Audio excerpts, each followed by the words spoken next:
తాకట్లో ఉన్న బంగారాన్ని విడిపించి ఆ రోజున మార్కెట్ ధర కట్టి మిగిలిన డబ్బును మీకు అందిస్తుంది కొమ్మూరి గోల్డ్.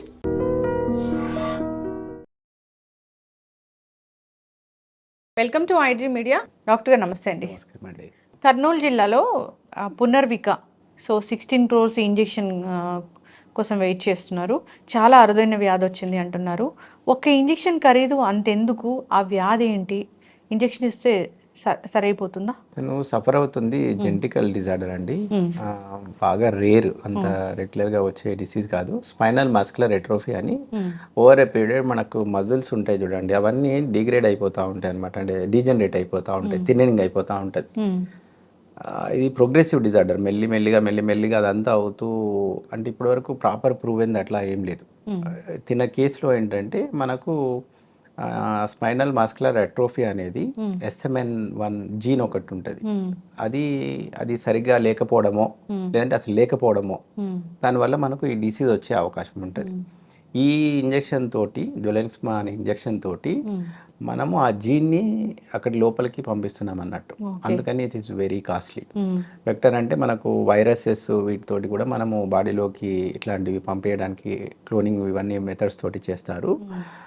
సో ఏదైతే మనము జీన్స్ లేదు అని అనుకుంటున్న జీన్ని త్రూ ఈ వెక్టర్ నుంచి మనము బాడీలోకి పంపేయడానికి ప్రయత్నం చేయడం. As it is a gene ఇదంతా లెవెల్లో కాబట్టి that price is very high. But it is very progressive disorder madam. అంటే మనకు ఇచ్చిన తర్వాత కూడా ఎట్లా ఉంటుంది ఏంటిది అన్నది కూడా మనము వెయిట్ చేసి చూడాల్సి ఉంటుంది. కానీ డిసీజ్ ఇస్ వెరీ సివియర్. చిన్న చిన్న పిల్లల్లోనే వస్తుందా ఇది? దీంట్లో మళ్ళీ వేరియేషన్స్ ఉన్నాయి. SMA దాంట్లో కూడా వేరియేషన్, అడల్ట్స్లో కూడా వచ్చి లేట్ ఆన్సెట్లో కూడా రావడము. కొంతమందికి దీంట్లో కూడా వేరే రకాల స్పైనల్ మస్కులర్ అట్రోఫీ కాకుండా షోల్డర్స్ గడ్డిల వరకే, ఓన్లీ పైన బాడీ వరకే ఆ వీక్నెస్ ఉండడము, ఇవన్నీ కూడా ఉంటాయి. చాలా టైప్స్ అనుకోండి. MND అంటే మజిల్స్కి సంబంధించినవి. మనకు తెలిసిన వరకు అన్ని నరాల వాళ్ళకే, మనకు ఇప్పుడు చేతిలో కాల్లో సరిగ్గా ఎత్తట్లేదు ఇట్లా ఉందనుకుంటే మనకు నరాలు స్ట్రోక్ వచ్చిందన్న the next level, last level పైనుంచి నరాలుకి లాస్ట్లో ఉండేటి మనకు మజిల్స్. ఈ మజిల్స్ కూడా సరిగ్గా పనిచేయలేవు అనుకోండి, మనకు పుట్టుకతోటి ఈ మజిల్స్ ప్రొడక్షన్ ఇదంతా అవ్వాల్సిన ప్రాసెస్ సరిగ్గా అవ్వలేదు అనుకోండి, అప్పుడు మెల్లిమెల్లిగా అది డీజనరేట్ అయిపోతూ ఉంటుంది. అదర్ థింగ్ ఏంటంటే ఇప్పుడు మనము ఏదైతే డీజనరేట్ అవుతుందో దాన్ని యూజ్ చేయకపోవడం వల్ల ఇంకా ప్రోగ్రెసివ్ ఈ మజిల్ అనేది డీజనరేట్ అయిపోతుంది. అసలు పెరగదండి, పెరగదు, తగ్గిపోతుంటుంది, సన్నగా అయిపోతూ ఉంటుంది. ఇప్పుడు మీరు బ్రెయిన్ స్కాన్ చూసిన దాంట్లో వయసు ఎక్కువ ఉన్న వాళ్ళు 60 years, దాంట్లో 70 yearsలో చూస్తే బ్రెయిన్ చిన్నగా ఉంది, atrophy. That is age related changes. Age రిలేటెడ్లో మనకి ఏదైతే స్కిన్ కానీ ఇవన్నీ డౌన్ అయిపోతుంటాయి కదా, అట్లా మజిల్స్ డీజనరేట్ అయిపోతూ ఉంటాయి. Degenerate disease are very critical. నరాల గురించి వస్తే మాత్రం మనకు ఇదొకటి ప్రూవెన్ థెరపీ అట్లాంటిది అయితే ఎక్కడా లేదు. దిస్ ఈజ్ క్లియర్గా ఒక జీన్ లేదు, ఆ జీన్ని మనము రీప్లేస్ చేయడానికి ట్రై చేస్తున్నాం. ఇట్లాంటి దానికి ఆ వెక్టర్ ఇచ్చేటప్పుడు కూడా దానికి సంబంధించిన యాంటీబాడీస్ ఉన్నాయా లేవా అని ఒకసారి టెస్ట్ చేసుకొని ఎస్ లేవు అని అన్నప్పుడు అప్పుడు మనకు ఆ ఇంజెక్షన్ ఇస్తారు. ఇప్పుడు ఈ చిన్న పాపలో వచ్చిన ఇది మనం ముందుగానే కనిపెట్టొచ్చా?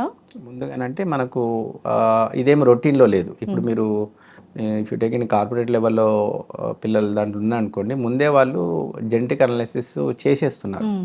రొటీన్గా మెటబాలిక్ డిజార్డర్స్ ఏమైనా ఉన్నాయా లేదా అని చేసేసేస్తారు. పుట్టిన తర్వాత, పుట్టకముందు కాదు, పుట్టిన తర్వాత మనము ఇమ్మీడియట్గానే కొన్ని టెస్టులు చేసేసుకొని ఎస్ ఏమీ లేదు అన్నట్టు చేసేస్తున్నారు. అంటే మనం ముందే కనుక్కోగలుగుతాం అన్నవి. ఇప్పుడు ఈ స్పైనల్ మస్కులర్ అట్రోఫీ అనేది స్పెసిఫిక్ ఎంటిటీ, ఇదేమి అందరికీ రొటీన్గా వచ్చేది ఇది కాదు. అండ్ దీని నంబర్ కూడా ఎక్కువ కాదనమాట, అందరి దాంట్లో చూసేది కాదు. కాబట్టి అంటిల్ అదర్వైజ్ పేషెంట్కి అట్లాంటి ఆ వీక్నెస్ లేదు, మజిల్ గ్రోత్ అవ్వట్లేదు, థిన్నింగ్ అవుతుంది అన్న కేసెస్లోనే మనము టెస్టింగ్ చేస్తాము. అప్పుడు పాజిటివిటీ వస్తే అప్పుడు ఇన్వెస్టిగేషన్, ట్రీట్మెంట్. బట్ దిస్ తప్పించి వేరే ఏదైతే ట్రీట్మెంట్స్ ఉన్నాయో దేనికి కూడా 100% ఇచ్చాక నార్మల్ అయిపోతారు అట్లాంటిది ప్రూవెన్ థెరపీ క్లియర్ కట్గా అయితే లేదు. ఇప్పుడు ఇలాంటి ఇంజెక్షన్స్ అంటే మనము చాలా కూడా విన్నాం ఇంతకుముందు, 16 కోట్లు 20 కోట్ల ఇంజెక్షన్, ఇట్లాగా మందులు అంతంత కాస్ట్ ఉంటాయి doctor. All about patency and the research. ఇప్పుడు ఆ డ్రగ్ మన దగ్గర లేదు, ఇండియాలో లేదు. This is done by some US companies. వాళ్ళు రీసెర్చ్ అదంతా చేసి and they are producing that single drug. Imagine 10 లక్షలు ఎంతో మంది దాంట్లో ఇక పేటెన్సీని బట్టి companies they will decide the price. Okay. ఇప్పుడు అదే పేటెన్సీ వెళ్ళిపోయింది మనకు వచ్చింది అనుకోండి, అదేదని మనకు తక్కువకి వెళ్తుంది. ఇప్పుడు మీరు వాడుతున్న యాంటీబయాటిక్స్ సింపుల్ అమాక్సిసిలిన్ ఇనీషియల్ స్టేజెస్లో దాని ప్రైస్ ఇస్ వెరీ డిఫరెంట్. ఇప్పుడు రీసెంట్ గవర్నమెంట్ కూడా మనం చేసిన దాంట్లో అన్ని యాంటీబయాటిక్ ప్రైజెస్ అన్నింటినీ కూడా ఒక లెవెల్కి తీసుకొచ్చేసారు. యూ కాంట్ ఇంతకుముందు మెరోపెనమో ఇట్లాంటి ఇంజెక్షన్స్ మన దగ్గర రొటీన్గా వాడే ఇంజెక్షన్స్ ఇంతకుముందు 6,000 8,000 ఆ లెవెల్ ఉన్నది, ఇప్పుడు లేదు. Government involved now that came ప్రేమ్. ఇట్ డజంట్ మీన్ దట్ దానికి దీనికి సమ్ రేరిటీ అని కాదు, కానీ రీసెర్చ్ డ్రగ్ ఎవరి చేతిలో ఉంది, ఆ పేటెన్సీ ఉంది, వాళ్ళు కంపెనీ వాళ్ళు డిసైడ్ చేస్తారు. ఈవెన్ ఇన్సులిన్ కూడా తీసుకోండి, మన ఇండియాలో చాలా cheap. You take US it will be very high. మనకి పేటెంట్ ఉందా? లేదు, మన అంటే గవర్నమెంట్ ఇట్లాంటి ఎసెన్షియల్ వాటి అన్నిటినీ అట్లా పెట్టడానికి లేదు అని రూల్స్ ఉంటాయి. అదే యూఎస్లో అనుకోండి, పేటెన్సీ కంపెనీ ఎవరి చేతిలో ఉంది ఏంటిది అన్న దాన్ని బట్టి ఉంటుంది. అక్కడ సేమ్ ఇన్సులిన్ అక్కడ లాట్ ఛార్జెస్ చేస్తారు. వీఆర్ వెరీ చక్కగా చెప్పారు డాక్టర్ గారు. ఇప్పుడు ఈ పునర్వికాకి ఈ ఒక్క ఇంజెక్షన్ ఇస్తే సరిపోతుందా ఈ కేసులో? 2 months వరకు ఉంటుంది మేడం. ఒకటి లివర్ ఎఫెక్ట్ అయ్యే ఛాన్స్ ఉంటుంది. లివర్ ఎఫెక్ట్ అవుతుందా లేదా అన్నది చూసుకుంటూ ఇస్తారు. ఫస్ట్ ఇచ్చినప్పుడు ఒకటి సింగిల్ ఇంజెక్షన్ లెవెల్లో ఇచ్చి మజిల్ స్ట్రెంత్ అదంతా ఇంప్రూవ్ అవుతుందా లేదా అన్నది చూసి they will decide the course of the treatment. If it అలా దట్ జీన్ కరెక్ట్గానే రీస్టోర్ అయ్యి ఆర్ ఫంక్షనింగ్ స్టార్ట్ అయింది అనుకోండి, అప్పుడు well and good, she can improve. ఏదైనా అసలు జనరల్గా కూడా పిల్లల్ని గమనిస్తూ ఉండాలి డాక్టర్ గారు, అంటే ఏం తేడా వస్తుంది ఏంటి అనేది.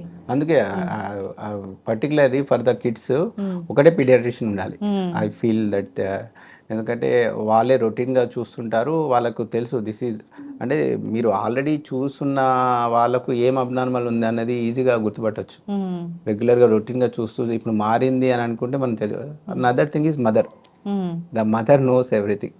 మదర్కి ఇలా రొటీన్గా ఇలా ఉంది, ఏదో మారింది అన్నది ఫస్ట్ నోటీస్ చేసేది మదరేనండి.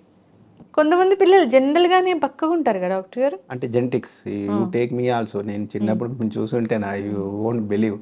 అంటే this is my genetic. My father కానీ మై గ్రాండ్ ఫాదర్ వాళ్ళంతా లీన్ పర్సనాలిటీ, జెనెటికల్. అలా కాకుండా అంటే ఇక న్యూట్రిషనల్ డెఫిషియన్సీస్. ఇప్పుడు మనకు ప్రోటీన్స్ ఇవన్నీ బాగా రిచ్గా దొరుకుతున్నాయి, కానీ if you go back 80s అట్లా ఉందనుకోండి, మన అందరికీ ప్రోటీన్ డెఫిషియన్సీ. అందుకని మన గవర్నమెంట్ పప్పులు, పీసు అవన్నిటిని కూడా డిస్ట్రిబ్యూషన్ అదంతా పెట్టి మన దాంట్లో ప్రోటీన్ అంతా ఇంక్రీజ్ చేసింది. ఏదేమైనా కానీ పునర్విక తను హెల్దీగా ఉండాలి. 16 కోట్ల ఇంజెక్షన్ తనకి అందాలి, తను హెల్తీగా ఉండాలని కోరుకుందాం. ఇలాంటి రేర్ డిసీజెస్ ఉంటాయి, వీటిని ముందుగానే ఐడెంటిఫై చేస్తే టెస్టులు ఉంటే బాగుంటుంది. సో ముందుగా ఐడెంటిఫై చేస్తే ట్రీట్మెంట్ అనేది ఈజీ అయిపోతుందా? అన్నిటికీ లేదు అంటున్నాను, అదే అంటున్నాను. అన్ని డిసీజ్కి మీరు ముందు కనుక్కున్నంత మాత్రాన్ని కాదు, కానీ మనకు అవుట్కమ్ తెలుస్తుంది. If at all we know early, కొన్నిటికి ఇంటర్వెన్ అవ్వచ్చు, yes you can completely recover చేయొచ్చు. లేదు కొన్నిటికి అట్లా చేయలేము, కానీ మనము ఎప్పటి వరకు ఎలా ఉంటుంది, దీనివల్ల అదర్ కాంప్లికేషన్స్ మనకి ఏమొస్తాయి మనం ముందే తెలుసుకొని జాగ్రత్త పడడానికి ఉంటుంది.